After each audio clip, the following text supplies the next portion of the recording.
ఫోన్లు కానీ social media అకౌంట్లు కానీ బ్యాంక్ ఖాతాలు కానీ ఇంకేదన్నా కానీ సైబర్ దొంగలు హ్యాక్ చేసి మనకు కాకుండా చేసిర్రంటే వెంటనే పోలీస్ స్టేషన్కు ఊరికి ఫిర్యాదు చేస్తాం.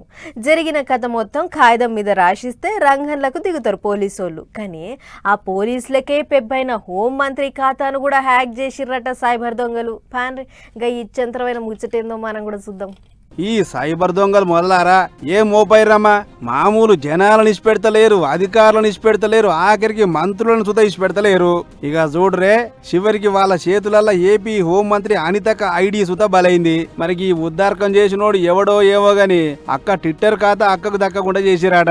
దీంతో నా అకౌంట్ ఎవడో కథం పట్టించుండు, జరగా ముచ్చటేందో చూడురి అని చెప్పి అనకాపల్లి జిల్లా పోలీసులకు ఫిర్యాదు చేసిందట మంత్రి మేడం. ఇక మేడం ఫిర్యాదు తీసుకున్న పోలీసులు ఎవడు కావచ్చు, ఎక్కడి నుంచి చేసిండనే ముచ్చట్లు రాబట్టే పనిలో పడ్డారు. కంప్యూటర్లో ఎంత ఎంకులైన సుత చిక్కడు దొరకడు అనే టైపులనే ఉందట వ్యవహారం.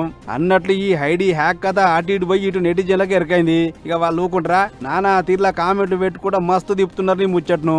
అయినా హ్యాక్ చేసేటోళ్ళంతా పెద్ద బద్మాష్గాళ్ళు. వాళ్ళకు ముఖ్యమంత్రి, మంత్రి, ఎమ్మెల్యే, అధికారులు, జనాలు ఇట్లా ఏ పట్టింపు ఉండదు. కథం పట్టించినమా, ఉన్న కాడికి పైసలు ఊడ్చినమా అనేదే టార్గెట్.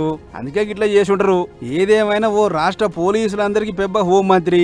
అసొంటి హోంమంత్రి ఖాతా సూత ఇప్పుడు హ్యాక్ అవుడే సోషల్ మీడియాలో పెద్ద పెంట అయింది. మరి దీన్ని హ్యాక్ చేసినోడు మనసులో ఏం పెట్టుకుని చేసిండో ఏం పాడో గాని దొరికితే మాత్రం అరలేసి అరుచుకోవాలి, మైలపూలు మంచిగా తీయాలి అని లాఠీలు సగబెడుతున్నారట కాకీలు. చూడాల మరిగా ఎప్పుడు దొరుకుతుడగా అడమైనోడు.